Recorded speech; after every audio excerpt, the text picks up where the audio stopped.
nós estamos de volta com o nosso programa Simetria. Hoje eu converso com Ilza Andrade. Ela é terapeuta integrativa, é clarividente, filósofa, tem especialização em neuropsicologia e a gente conversa sobre uma terapia que ela utiliza no seu dia a dia, que é a bioconsciencial. Bom, a gente vai conversar por aí. Bom dia, Ilza, bem-vinda aqui ao nosso Simetria. Bom dia, Patrícia, é um prazer estar com você. Então, vamos lá, bioconsciencial, o que é isso? Essa é uma terapia que foi canalizada por mim, né, com a ajuda da espiritualidade, e é bio-vida, consciência. A terapia tem o objetivo principal de levar as pessoas a viver com mais consciência de todas as energias e de todas as dimensões que nos cercam. Então, é uma terapia que trabalha diretamente com a energia sutil, com as outras dimensões e também com a energia física. Certo. E aí, como é que você utiliza esse no dia a dia, no seu trabalho? É um processo de cura? São sessões? Como é? Explica pra gente, como é que... É um trabalho, é uma terapia, né, como outra terapia qualquer, né, que a gente faz semanalmente, certo, atendendo semanalmente, e o objetivo é a dinamização da energia nos chakras. Então, como eu tenho a capacidade de ver as energias, eu percebo a energia da pessoa, onde estão os bloqueios, e a partir daí a gente vai trabalhando para desbloquear essas energias dos chakras. Então, o objetivo principal é a dinamização da energia para fazer a energia voltar a circular normalmente. Uhum. E aí, como é que é utilizado isso? É preciso ter algum conhecimento anterior sobre chakra, sobre a dimensionalidade do ser humano? Na verdade, a terapia ela foi desenvolvida por mim, né, através da capacidade de perceber as outras dimensões. Para a pessoa que vai fazer a terapia, que vai se beneficiar da terapia, necessariamente ela não tem que ter esse conhecimento prévio. Se tiver, ótimo. Se não tiver, a gente vai trabalhar a energia, ela vai perceber a energia na hora que estiver sendo feito o trabalho. A energia, assim, embora a gente diga sempre que a energia é sutil, mas essa energia do corpo emocional, dos chakras, ela não é tão sutil quanto a gente imagina, porque a gente pode perceber nitidamente em nosso corpo o movimento dessas energias. Então, mesmo que a pessoa não tenha nenhum conhecimento, ela vai sentir no seu corpo o movimento da energia, né? E aí fica mais fácil da pessoa confiar no trabalho, porque ela percebe o movimento, ela sente o movimento. E esse desequilíbrio ou bloqueio nos chakras, o que pode acarretar na vida da gente, na saúde, nas emoções? Certo, vou falar só um pouquinho, né, o que são os chakras e como eles funcionam no nosso corpo, porque algumas pessoas que não têm conhecimento para entender um pouco.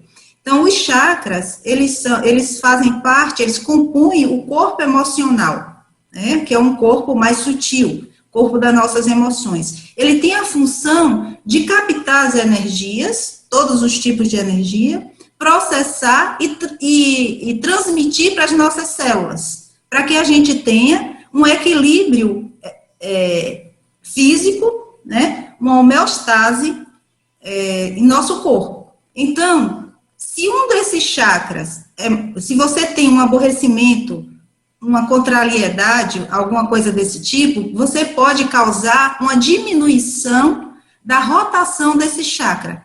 Diminuindo a rotação do chakra, vai impedir que a energia chegue em determinados órgãos, certo? Porque todos os chakras, de uma certa forma, os principais, principalmente, os maiores, os mais potentes, eles se conectam às glândulas endócrinas, que secretam os hormônios que a gente precisa para ter uma saúde, uma boa saúde, né? Então, sem esses hormônios, a gente começa a ter alguns problemas. Se esse chakra não funciona direito, o corpo vai começar a sentir, né? Por exemplo, a glândula endócrina, que regula a fome, regula até o apetite sexual, né? Se você não está produzindo os hormônios adequadamente, isso vai trazer um desequilíbrio físico, né? E se o chakra ele não está funcionando bem, não vai produzir esses hormônios também como deveria produzir. Então, o objetivo é a gente desbloquear o chakra para poder fazer com que o corpo produza o que ele tem que produzir, né? Então, então, o que é que bloqueia, que foi a sua pergunta? O que é que bloqueia? As minhas emoções.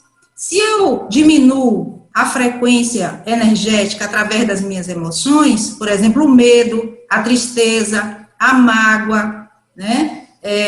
Todos os sentimentos contrários ao amor, digamos assim, né? Que o amor seria o máximo da vibração. Então, todos esses sentimentos contrários ao amor, a gente vai bloquear de uma certa forma os chakras, porque vai diminuir a rotação deles, né?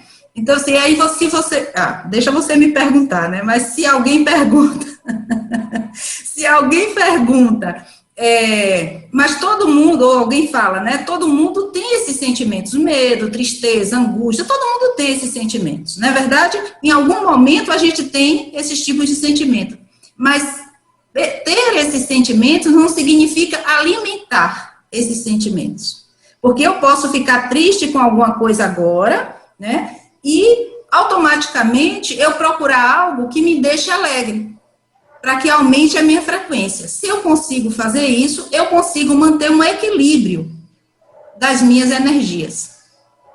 Ilza, e aí, olha, era uma coisa que estava na minha mente, eu estava querendo, que é a questão do medo, né? Eu acho que, principalmente nesse momento que nós estamos vivendo, né, o medo, ele está muito presente, né? E o medo, ele paralisa, literalmente, ele paralisa, né? A pessoa que tem medo de tudo, de trocar de emprego, de sair de um relacionamento que não está legal, mas aí você se mantém, porque você... E o medo de tudo, do dia a dia, né? Principalmente nesses momentos que nós estamos vivendo, na minha opinião, dessas emoções, o medo, eu acho que é a que mais causa danos, não é? Ou não? A questão é o que você alimenta. Porque o medo, ele é um sentimento básico. A gente precisa, de uma certa forma, do medo para a preservação da vida, de uma certa forma, né? Porque é o medo em equilíbrio, né? Que vai nos impedir de nos colocarmos em risco em determinada situação. Porque numa situação de medo, né, que mexe diretamente com chakras, o chakra gástrico também, porque mexe com as suprarrenais, que está ligada à adrenalina, né? Porque na hora que eu tenho medo, né, eu libero uma quantidade de adrenalina para o meu corpo, para que eu reaja ou paralise, como você disse, porque posso ter dois movimentos, paralisar, né, ou enfrentar, ou lutar, ou paralisa ou luta, né? Então, se você fica também, é aquela pessoa que paralisa e não consegue sair do lugar, isso vai ser ruim. Se você também luta o tempo todo, enfrenta tudo também, há um desgaste também, né? Porque assim, você tem que saber quando você pode lutar e quando você pode também parar diante do medo. Por exemplo, nós temos agora a questão da pandemia, do vírus. Nossa Senhora! A energia do nosso planeta, no geral, sofreu uma influência muito grande, diminuiu muito a sua frequência pelo medo. As pessoas tinham medo de morrer, as pessoas tinham medo de pegar o vírus, principalmente o medo de morrer, né? Que é um medo muito forte nas pessoas. E, assim, mas o que a gente precisou fazer nesse momento, realmente, foi parar. Né? O medo fez com que a gente parasse, com que a gente ficasse em casa, com que a gente tivesse todos esses cuidados que a gente está tendo. Né? Não dá para a gente, por exemplo, nesse medo agora da pandemia, sair para enfrentar o vírus, porque a gente não tem como enfrentar esse vírus. Né? Então, é uma questão de sobrevivência. Mas quando você começa a ter um medo patológico, que é um medo de tudo, né? O medo de de viver, o medo de ter um trabalho, o medo de mudar, principalmente, que a mudança faz parte da nossa vida, a mudança, né? Tudo na nossa vida é mudança. A gente está mudando o tempo todo. Mas, muitas vezes, por conta do controle, de a gente acreditar que tem controle das coisas quando a gente não tem, né? A gente não tem controle de nada, a gente não quer que as coisas mudem. A gente quer que permaneça daquela forma, porque permanecendo daquela forma, a gente tem a ilusão do controle. Mas a vida em si, ela é movimento o tempo todo, né? Como os chakras também são movimento. Então, tudo que tem movimento tem transformação, tem mudança. A vida é essa mudança constante. Né? A gente está lidando com essa mudança constantemente, embora muitas vezes a gente não perceba. Então, se a gente começa a temer demais as mudanças, isso faz com que a gente bloqueie muito a nossa energia, né? E a gente começa a perder a vida, perder o movimento da vida. Exato. E essa coisa do controle, não é? Que termina até tirando totalmente o equilíbrio interior, não é? Porque, como você falou, gente, a gente não controla nada. Não é? A gente não tem um controle sobre nada. E aceitar isso, eu acho que já é um primeiro passo para você ter uma vida até mais saudável. Não é? Porque se eu não posso ter, então eu vou mexer no que eu sei que eu posso, numa boa alimentação, um bom exercício, procurar fazer o melhor que eu posso, né, nas minhas ações do dia a dia. Isso é o que a gente pode fazer, né? Exatamente. Não é isso? Agora, Ilza, uma curiosidade, né? Você falou da relação do chakra, de um chakra com uma emoção e com um órgão do corpo, aí no caso das suprarrenais, né? Sim. Todos eles têm essa ligação. Todos eles têm essa ligação.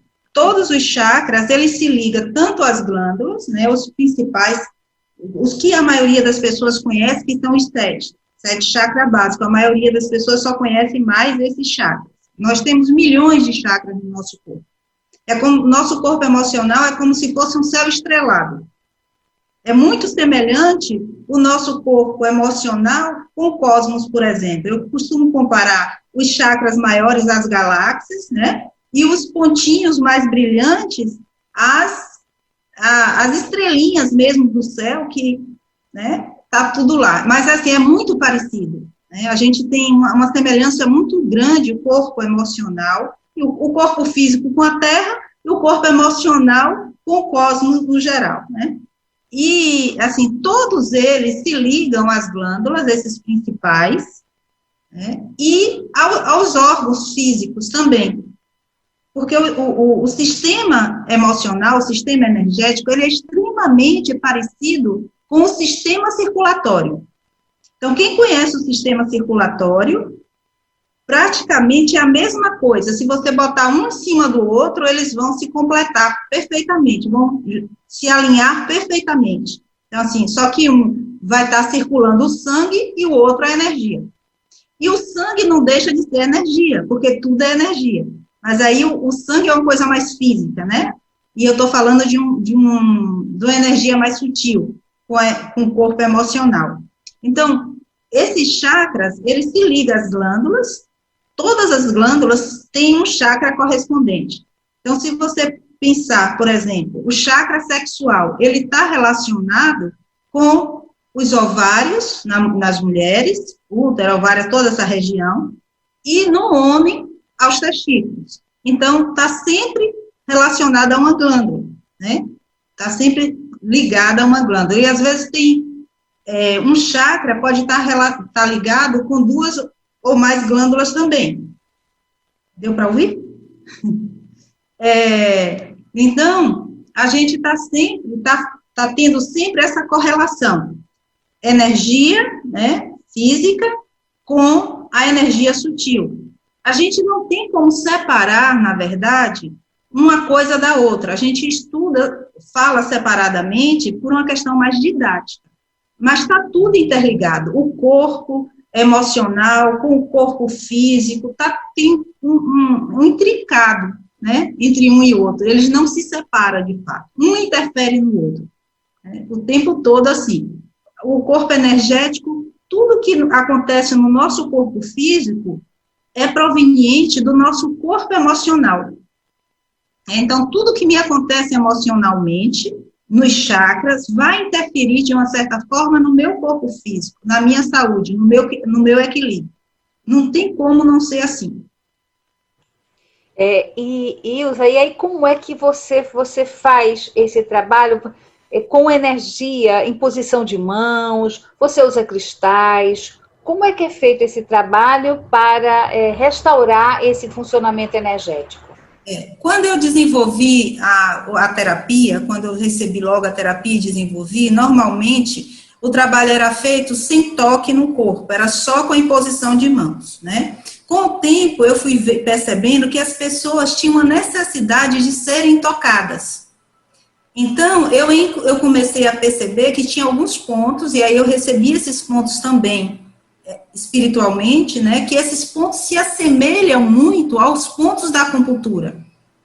Muito, embora tenha um significado diferente para um e para outro, mas se assemelha muito. E aí, a terapia ela é feita pressionando esses pontos, né, com a respiração, a gente vai tocando nesses pontos, que cada ponto tem um significado, né, e a gente vai tocando, vai liberando essa energia, e depois a gente faz a harmonização com a imposição das mãos. E agora é uma curiosidade minha, né? Você é uma pessoa que estudou filosofia, uma coisa muito racional, né? Tem aí uma ligação também com a neurociência aí, não é? Você também caminhou. E, de repente, como é que você lidou com isso? Como é que foi isso? Você começou a ver a aura das pessoas? Aí, como é essa história aí? Você conta pra gente? Deixa eu te contar, Patrícia, é interessante porque eu fiz o caminho contrário. Primeiro eu desenvolvi o trabalho, né? Depois de já ter um livro escrito, depois de já estar atuando, trabalhando, eu fui me aperfeiçoando no mundo da terapia. Né? Então eu fui estudar, a filosofia eu fui estudar mais, eu vou falar a verdade, né? Eu fui fazer a filosofia porque eu precisava ter um curso superior, porque eu tive um filho especial. Eu tenho um filho especial. E, por conta disso, eu queria fazer alguns cursos para ajudá-lo. Né? E aí, eu fiz a filosofia, porque aí eu poderia fazer os cursos que eu queria. Depois, eu fui fazer neuropsicologia pela mesma razão, para ajudar o meu filho. Certo? Então, e aí, tudo isso eu dizia que quando eu falava, né, eu vou fazer o curso porque eu preciso ajudar ele. Depois eu vi que todos esses cursos que eu fiz, né, dizendo que era para ele, só fez alicerçar mais o meu trabalho, embasar mais o meu trabalho, porque aí eu fui percebendo e entendendo muitas coisas que eu vi através da intuição, eu fui vendo na teoria, né, os filósofos, por exemplo, quando eu comecei a estudar os filósofos e tudo, o que as pessoas achavam difícil, para mim era extremamente fácil, né? Mesmo porque eu nem tinha muito tempo para estudar. Então, assim, eu já tinha esse conhecimento de alguma forma, estava lá, bem, e tinha uma frase, foi interessante, hoje eu até falei no curso, tinha uma frase que eu sempre falo, né, o mal não é o que me faz, e sim o que eu possa fazer para alguém. E eu achava que essa frase era minha. Eu tinha certeza que era minha. Quando eu fui estudar filosofia... Quando eu fui estudar filosofia, eu vi que a frase não era minha, a frase é de Sartre. Nossa! Eu disse, se ele fosse mais novo que eu ia dizer que ele plagiou de mim, mas como eu que plagiei dele? Né? Então, assim, os cursos, né, eu fiz um caminho inverso. Quando eu fui fazer os cursos, eu já tinha uma profissão. Eu já tinha lançado livro, eu já tinha andado em vários estados, em várias cidades, né, do Brasil, ministrando e atendendo e mostrando o meu trabalho. Então, a academia só veio alicerçar o trabalho que eu já fazia. Então, foi muito bom. Então, eu tenho estudado filosofia, inclusive, eu sou, assim, apaixonada pela filosofia. Eu acho que todo mundo deveria estudar filosofia. Ajuda muito, a gente abre muito mais a mente e percebe muita coisa que às vezes a gente, sem a filosofia, a gente não consegue perceber, né? Mas é muito interessante. Ilza, e essa mediunidade sempre você aflorou em algum determinado momento da sua vida ou você sempre conviveu com isso? Olha, eu sempre convivi com isso, porque assim, até os 7 anos, eu não sabia que as pessoas não viam como eu via. Nossa. Eu achava que todo mundo via como eu via. Então, para mim, era natural ver energia, ver outros seres, conversar. Eu achava que isso era normal para todo mundo, né?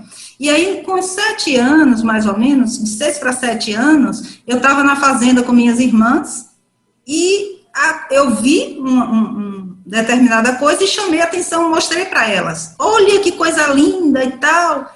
E aí elas uma olharam para a cara da outra assim, como quem disse, o que é que ela está vendo? E aí elas disseram que eu estava vendo fantasma e saíram correndo, gritando para minha avó, né, que eu estava vendo fantasma. E eu era criança e eu comecei a correr também, dizer que eu estava vendo fantasma.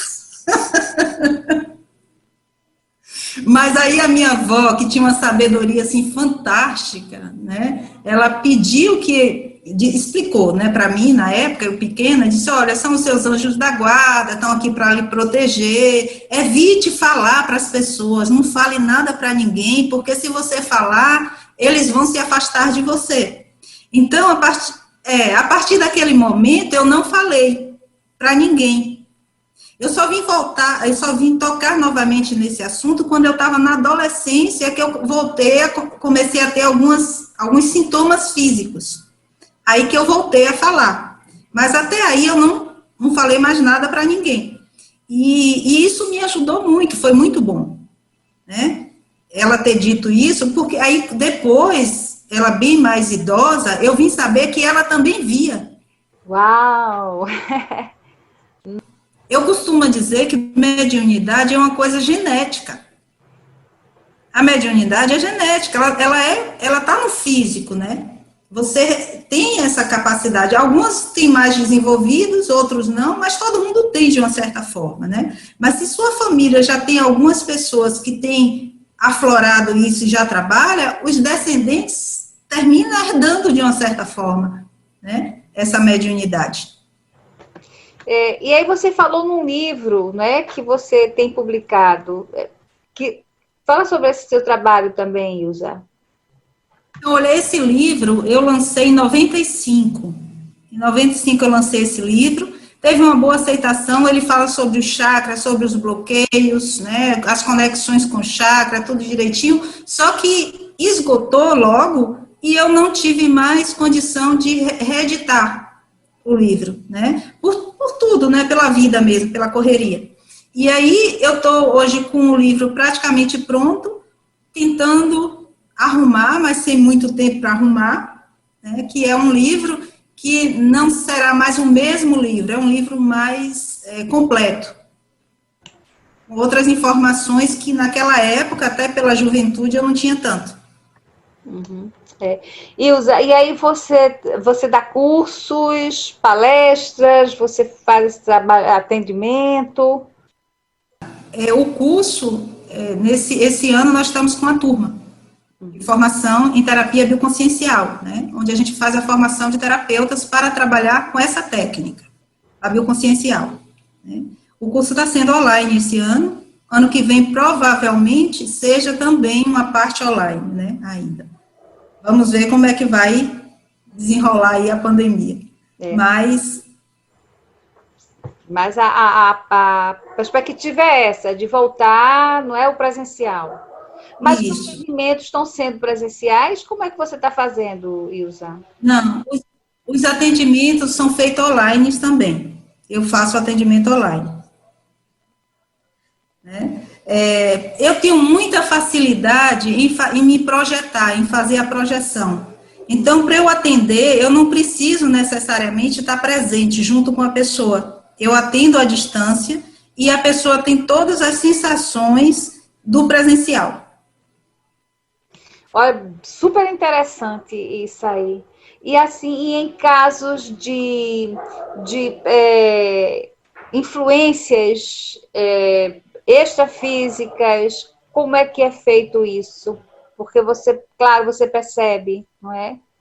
Sim. Quando a coisa... Inclusive, eu estava conversando com os alunos no curso e eu estava dizendo a eles que o atendimento à distância, você não atende só a pessoa, né? Você atende a pessoa, você faz a limpeza do ambiente e você ainda atende as pessoas que estão no ambiente.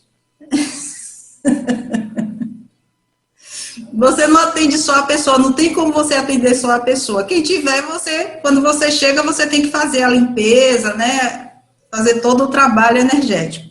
E se tiver, quando você trabalha, faz o trabalho de desbloqueio dos chakras, como você dinamiza a energia, você faz com que a energia vá para uma frequência mais alta, se tiver alguma interferência, você sai do campo. Né? Você tira a pessoa daquela frequência da interferência. Porque a interferência, na verdade, você é que está naquela faixa vibratória. Né? Então, quando a gente trabalha a energia, a gente faz com que os chakras vibrem mais alto, você sai daquela frequência e passa para outra frequência, o que faz com que desacople, de uma certa forma, a energia doentia que tiver. É isso, tudo uma questão de vibração, né? De sintonia. Tudo é uma questão de vibração. Então, se você está vibrando numa frequência mais baixa, claro que você vai ter interferência. Se você está vibrando numa frequência mais alta, você vai ter, como é que diz, proteção, né? Você vai se conectar com seres que podem te ajudar. E aí, infelizmente, acabou o nosso tempo. Eu gostaria que você, primeiro, agradecer demais esse bate-papo aqui com a gente no Simetria, e gostaria que você deixasse um contato para os nossos ouvintes. Eu que agradeço, né? Desde já agradeço muito por essa participação. O contato pode me encontrar no canal Bioconsciencial. Nós temos o canal no YouTube, Bioconsciencial. A página bioconsciencial também.com, né? Que lá você encontra a agenda, se quiser atendimento, tudo. E tem também todos os meus contatos, tanto no canal Bioconsciencial, quanto no Instagram. Bioconsciencial também. Perfeito. Grata mais uma vez, viu, Ilza? Obrigada a você, muito obrigada. Foi um prazer grande falar com você. E para vocês, ouvintes do Simetria, um bom fim de semana e até o próximo sábado com mais um programa.